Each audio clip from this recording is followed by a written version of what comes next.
David, thank you. And now, Dr. Oz, we'll take it from here. Mr. President, today we are making American health technology remarkably great again. We've always been at the leadership. David's right, I called him early on after the President offered me the position and him as well. And we began brainstorming on this. Secretary Kennedy from day one appreciated the crisis that we're in and how we needed to address it. So today is a remarkably important day, one that you will remember, I believe, for years to come for 3 reasons. Yes, it is the 60th birthday of Medicare and Medicaid. The first patient, by the way, was Harry S. Truman. Although Lyndon Johnson signed the legislation 60 years ago today, not far from here. It is not just the ability to bring 60 of the top incumbents and insurgents in health technology, hospital systems, insurance companies, electronic medical record companies, AI companies, the big players. You're all here, and we appreciate that very much. But, Mr. President, you used the power to convene. That's fundamentally what I think the President has been able to offer us. And Secretary Kennedy offered us, as a group, some examples, but there are more to come. And I want to touch on some of these. But first, I've got to do what doctors often have to do, which is to tell you the truth, even if you don't want to hear it. So here goes. These beautiful programs, which are the backbone of the social network, the social support system of this country, the safety net, they're flailing. They're flailing for a bunch of reasons. Medicaid is a unique entity. It has deviated from its original purpose by drift and by design. The One Big Beautiful Bill, the OB3 law, was elegant for that very reason. And President, I don't know if you remember this, I can share this, but he called me once and he was upset at me because I was going too strident at something. And he said, this is about fraud, waste, and abuse.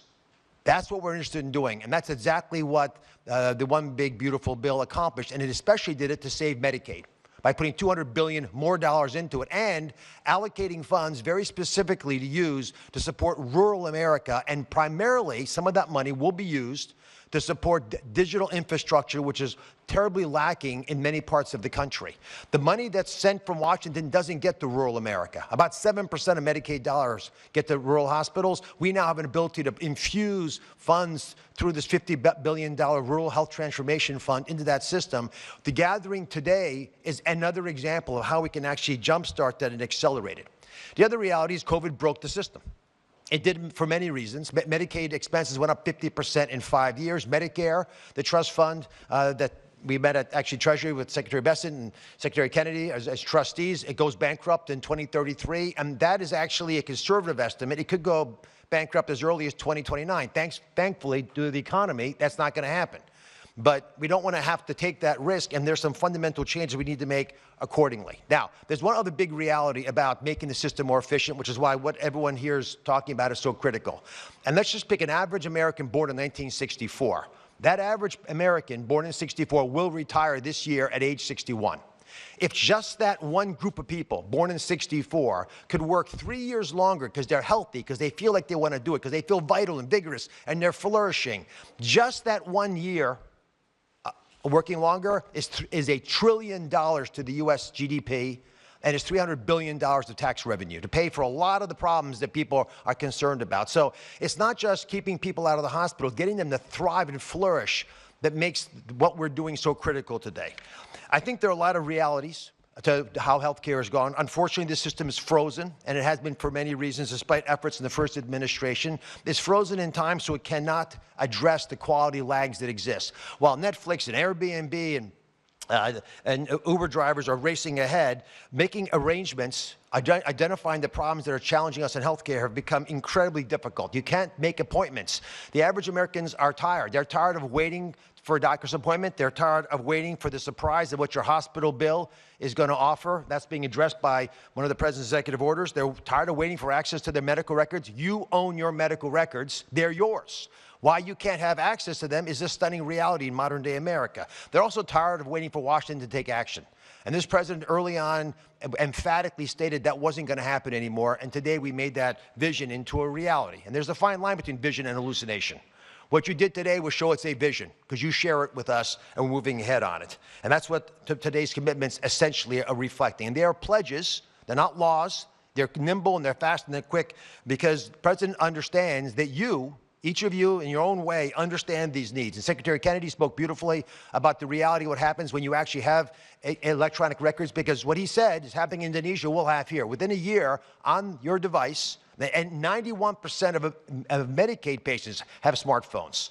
On this device, you'll get insights based on your records if you want. You don't have to take this, but if you desire, Amy Gleason is one of the smartest people I've ever worked with, has built a mechanism to be able to get you that information in a way with all these partners helping so that you can get nudged to pay attention to what you're eating and avoid processed foods that Secretary Kennedy smartly and wisely highlighted as so dangerous to our well-being. All this, by the way, is that will be at the fingertips. In addition, advice about which doctor to see, when to go see them, nudges, reminding you why I didn't do certain things. If you're a doctor like me, it's a very different story. It's to help you navigate the system better. It's giving you advice, decision support, which is becoming increasingly important as medicine gets more difficult. But I'll tell you the best thing of all, how many of you have been with your doctor telling them something heartfelt, very emotional, and they're looking to the side, typing into their computer, right? It's common. Put your hands up. I just want to see it.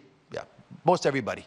And that's unfortunate because the whole sacrament, the whole covenant of being with the doctor is having them look you in the eyes and realize you're there for each other.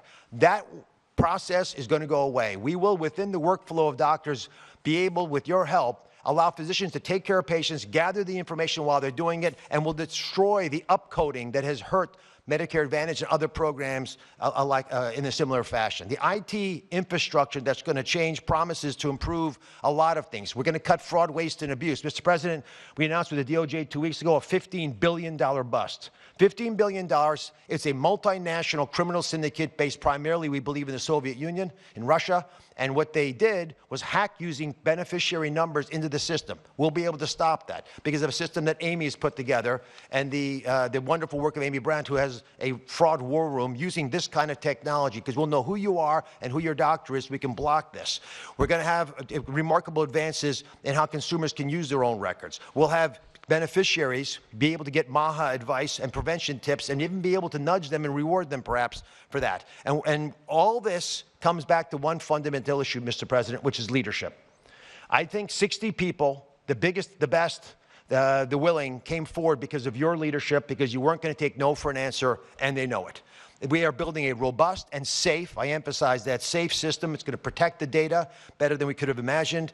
We're going to be able to accomplish goals that all of us wished from day one that would be in place. These pledges are now confirmed. They're signed in public. And you have therefore empowered Americans to own their property, which is their medical records.